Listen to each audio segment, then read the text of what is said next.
Uh, in skating and graphic design and art, you're always going to have the critics and people trying to analyze what you're doing, and you can't listen to that. You have to just trust your own gut.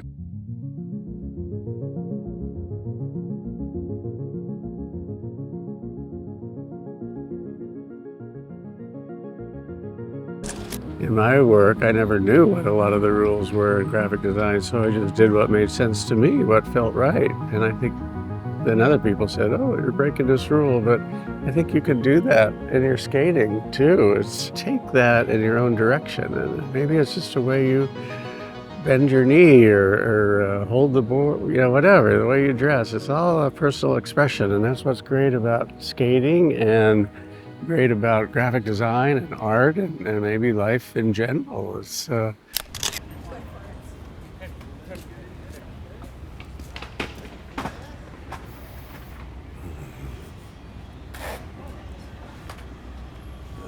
nice.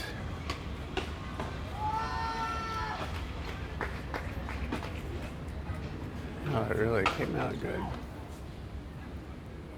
Hi, I'm David Carson. I'm a graphic designer and an artist. I'm here at the skate park and a Skatopia event and a little exhibition. And first time I really seen my work up on the walls, and it's been really special. And even to be out this time of day is so nice. And then you see the changing colors on the wall, and met some of the skaters who I featured prominently in the work, and that was kind of cool. And yeah, the first time I came here to kind of get a sense of what was going on, it was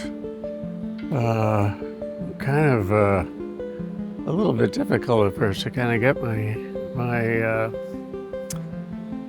I don't know, such a little hard to grasp where are we? And it was a bit farther out of the city than I first thought. And now when I come back, it's green and beautiful and amazing. This area, plus the park itself, is so well done. And then, as a little bonus, I get to see my art everywhere, and so it's pretty special. I can't think of one thing that is.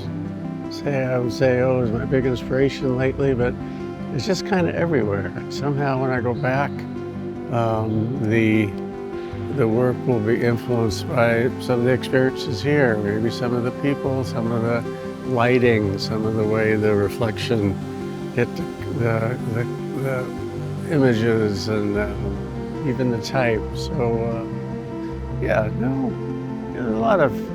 You can be inspired anywhere, anytime. It's just a matter of being open to it, being in the moment, and realizing that this unique perspective that only you have, and maybe that works its way into your work. Not directly, but it could be direct, but probably more indirectly. Something you see, something it registers, and so it's all part of the experience. Happy place, I would say, is not necessarily a place, but wherever I'm really involved in a project I'm working on. If I'm really, which is how I work, I get very involved in my design work and my artwork, and all of a sudden hours go by. So I would say that state of mind, something you're excited about working on. You have my music going, I'm in my space, and wow, 4 or 5 hours later, it's like, oh, I didn't eat. Oh well. So that, yeah, physically, I'd say the Caribbean house and property, and then, yeah, and the other place is really more a state of mind. I'm just totally in the moment when I'm working on a design project, or surfing for that matter. You have to be. Yeah, it's important to recognize those places where you feel calm and good and creative, and make sure they're a big part of your life. Well, I think I was fortunate to grow up in Southern California around the surfing and skating culture, and that put me in a mindset, I think, of maybe more experimentation or creativity that I might not have gotten in another place in the country, and I don't think it directly influenced the work, the fact that I surf or skate, but it puts you in that environment where things are a little maybe more experimental, a little more freedom.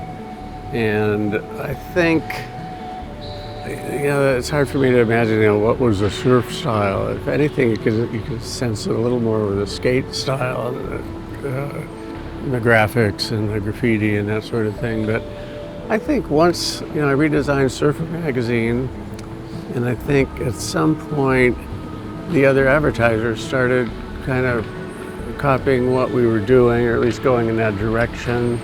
And then that became more the norm. When I first redesigned Surfer magazine, a lot of people were really upset. They got a lot of hate mail because their magazine was different. There's something about the shock of the new that gets people upset. And then a couple months later, a few issues later, it was gone, no big deal, and people adapted. But so I think it's a little bit of both. I was in an environment of surfing, skating, later snowboarding, which is fairly experimental, fairly, experimental and creative. And that's the environment I grew up in. And then I discovered graphic design. And so my mindset was probably a little more open to different things and exploring than if I had maybe, been born or raised somewhere else.